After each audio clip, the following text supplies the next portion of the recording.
Jumpa lagi guys di channel Perindah Suyadina. Pada kesempatan kali ini saya akan mengulas dampak dari virus corona yang dihadapi oleh bangsa kita beberapa minggu terakhir ini. Perlu kita sama ketahui bahwa virus corona ini merupakan suatu bencana besar bagi kemanusiaan, bencana besar bagi seluruh umat manusia dari yang ada di atas muka bumi ini, khusus pada tahun 2020 ini. Dan kita sebagai umat beragama juga harus memahami bahwa segala bencana, segala derita itu ada asal usulnya, ada penyebabnya. Dan sebagai penyebab awal mungkin itu adalah sebagai suatu kecerobohan manusia, meskipun diawali pada manusia yang ada di Cina sana, di provinsi Wuhan sana, dan akan tetapi dampaknya menyebar ke seluruh dunia, termasuk negeri kita tercinta ini. Kita sama ketahui ketika itu bencana ini sudah mewabah sampai ke Indonesia, seharusnya kita juga memaknai bahwa ini juga merupakan ujian dari Tuhan Allah Subhanahu wa Ta'ala, yang kita tidak bisa ingkari bahwa ini juga salah satu ujian, salah satu cobaan yang memerlukan introspeksi diri kita masing-masing. Kenapa Indonesia turut terdampak dari virus yang awalnya berasal dari tentu kita tidak bisa menyalahkan sebagai virus ini berasal, tapi kita mengintrospeksi diri kita.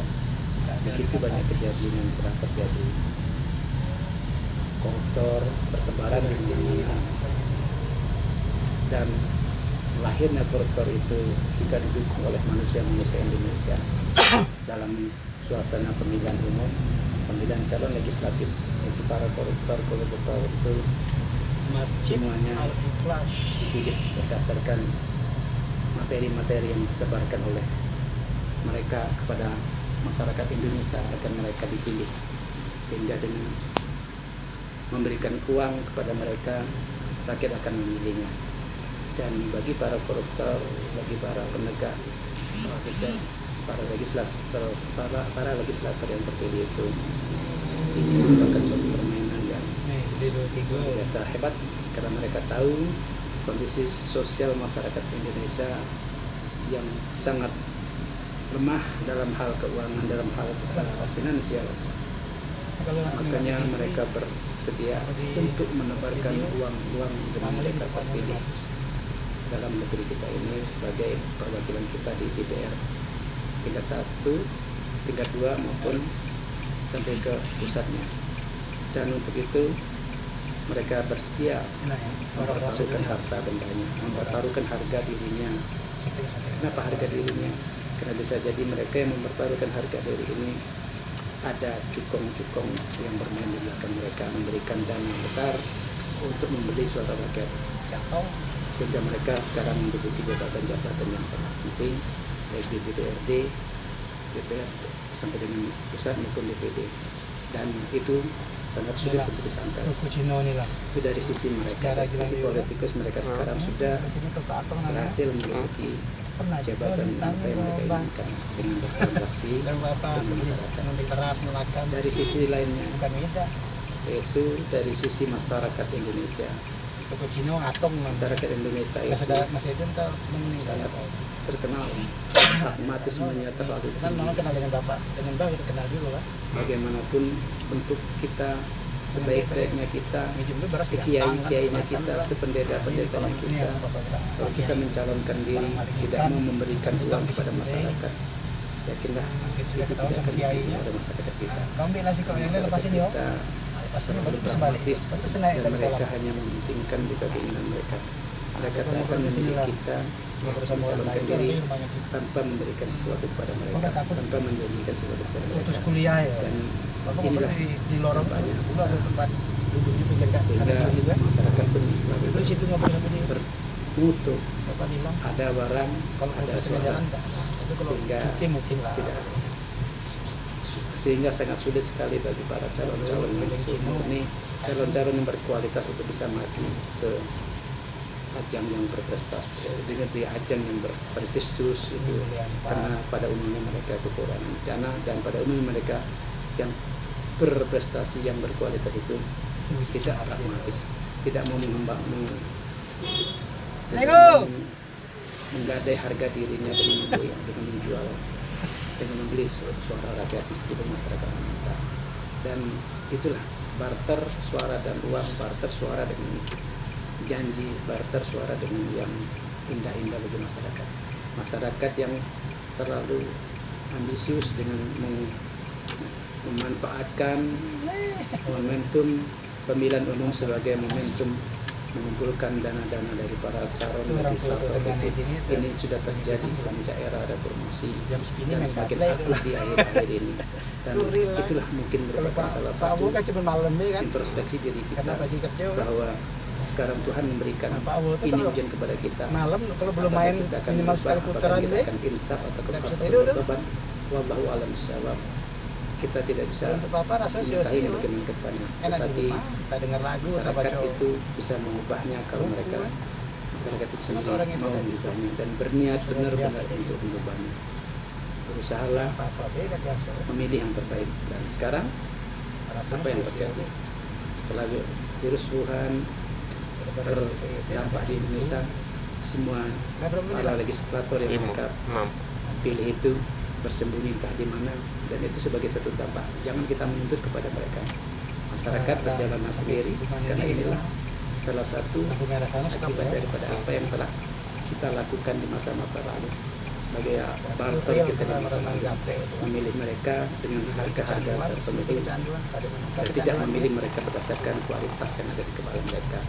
Mereka semua memberikan itu sebagai investasi untuk mereka, bukan investasi untuk rakyat, memperbaiki rakyat. Dan setelah ini kita akan lihat bagaimana orang Indonesia bisa maju yang memilih orang-orang yang berprestasi yang benar-benar bertanggung jawab.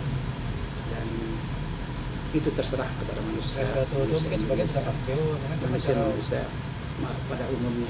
Dan jangan berharap kepada orang-orang yang berkualitas, khususnya orang-orang akademisi mau masuk ke dalam kancah perpolitikan kalau barter dari sisi ekonomi terlalu seperti yang saat ini terjadi.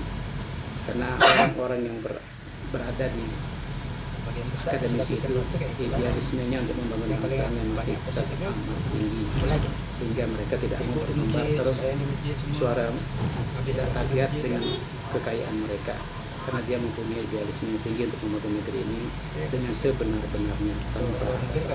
Dan justru di sinilah yang dianggap oleh masyarakat sebagai suatu kelemahan para akademisi, tidak mau muncul ke dalam ekonomi tapi mereka pada umumnya dimanfaatkan oleh orang-orang politik dan secara licik itu tadi. Dan sekarang kita bisa menyaksikan bagaimana Indonesia ini diporak-porandakan oleh virus corona dengan tindakan yang luar biasa masif, tapi di tingkat daerah-daerah kita tidak mendengar gaungnya daripada dewan-dewan perwakilan kita yang telah kita pilih di sana. Mereka juga tiarap, mereka juga bersembunyi di rumah-rumah mereka, menghindari kerumunan massa. Dan kita sebagai rakyat jangan mengharap banyak kepada mereka untuk tampil dalam hal ini. Berikutnya nanti akan saya ceritakan dampak selanjutnya daripada virus corona ini. Kita dengar berita di TV beberapa korban berjatuhan akibat virus corona ini, dan sayangnya masyarakat yang awam ini bahkan sampai dengan meninggalnya korban tidak mau menerima untuk dikuburkan di bumi pemakaman umum di tempat mereka masing-masing, karena jelasnya pikiran mereka menganggap bahwa virus corona itu bisa terbawa sampai di alam baka, dan masyarakat tidak mau menerimanya. Ini suatu kesalahan yang sangat fatal. Meninggal dunia itu tidak membawa virus corona di sana. Dan kita sebagai manusia Indonesia yang Pancasila, janganlah bertindak sewenang-wenang, jangan menganggap bahwa yang meninggal itu bukan manusia. Sila kelima itu adalah kemanusiaan yang adil dan beradab. Artinya kita orang Indonesia harus mengutamakan nilai-nilai kemanusiaan. Mereka yang sudah wafat sebagai orang Islam diuruslah secara Islam, dan jangan masyarakat yang berada di sekitar tempat pemakaman umum itu menyegel, tidak boleh dikuburkan di sana, di mana nilai kemanusiaan yang anda agung-agungkan itu tidak ada. Anda merasa bahwa itu adalah manusia. Coba Anda bayangkan seandainya itu Anda sendiri atau keluarga Anda sendiri tidak diterima di pemakaman itu. Tuhan saja mau menerima semua korban apapun bentuknya. Kenapa Anda seperti manusia menolongnya? Jangan sampai virus corona ini meluluh lantahkan nilai-nilai kemanusiaan kita. Jangan sampai virus corona ini menghancurkan sendi-sendi kehidupan bangsa kita. Jangan sampai Indonesia bubar hanya karena virus corona yang melebar di Indonesia saat ini. Indonesia harusnya lebih kuat. Makanya buat masyarakat yang merasa nalarnya masih sedikit, jangan sok pinter. Virus corona itu dibawa sampai mati. Bahkan ketika sudah dikubur masih juga ditakutkan mana nilai kemanusiaan kayak kita. Dan dari sekian banyak korban itu juga kita melihat ketika masyarakat menghadang, tidak juga kita lihat bermunculan para anggota DPR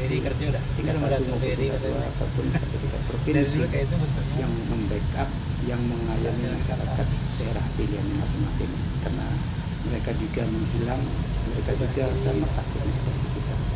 Dan kita sebagai masyarakat jangan mengharapkan mereka untuk tampil.